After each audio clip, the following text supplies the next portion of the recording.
stepping into your feminine energy, why should you and how should you do it? So you guys, you always hear me talk about masculine and feminine energy all the time.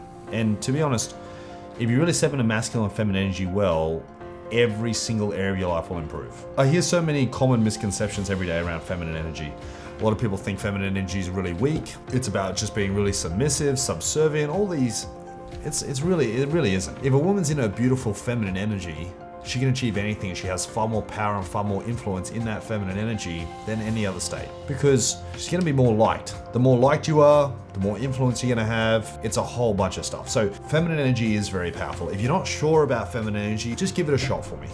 Give it a try, let me know how you go, because it does make a big difference. This is the way it works. There's 4 traits of femininity as a woman that I want you to try to step into the best you can. Those 4 traits of femininity are being nurturing, caring, supportive, and joyous. The better you step into those 4 traits, the more successful you're gonna be, the more liked you're gonna be, you're gonna like yourself more, you're gonna feel better, it's gonna feel more natural, you're just gonna feel happier. So let's break it down a little bit. Nurturing. Now, this is different than being mothering. You're not being mothering, you're not mothering an adult, okay? You're being nurturing, so you're nurturing the behavior you want to see. Encourage the behavior you want to see, you're gonna see more of it, basically. Make sense? Remember, it's your job to nurture your man to be more masculine, okay? So you're nurturing, you're caring, you care deeply for your family, you care deeply for the guy you're with, you're being supportive, you're supporting him to be successful, you're supporting him and his goals, you're supporting him to be better, okay? And joyous. Positive attitude. As a woman, I want you to be his sunshine on a cloudy day. I want you to be his joyous energy. I want you to be his sunny disposition. I want you to be his one spark of joy in an otherwise cloudy world. If you really embrace this feminine energy properly, people are gonna like you more, which means they're gonna listen to you more. So when you talk, they want to listen. And when you talk, they want to do what you say. You're gonna have far, far more influence. The exact opposite of communicating out of your feminine energy. You're not in your feminine energy, you're trying to communicate. What's that look like? You're nagging. You're coming off for a negative point of view. You're really being naggy and negative. Okay, so if any of you girls out there, if you tried nagging and being really bitchy, how's it go? No one listened to you, you complain, no one's listening, you're getting angry, you don't like yourself, you're being negative. If people don't like you, they're not gonna do what you say. They're not gonna wanna listen. So really try your best to step in that feminine energy, not just with your romantic partner. I want you to step in it with your kids, work colleagues, everything. If you're in your feminine energy as a mum or a single mum, your kids are gonna listen to you more. So a common misconception I hear all the time is, I'm a single mum, so I gotta be mum and dad, so I gotta use the masculine and feminine energy. No.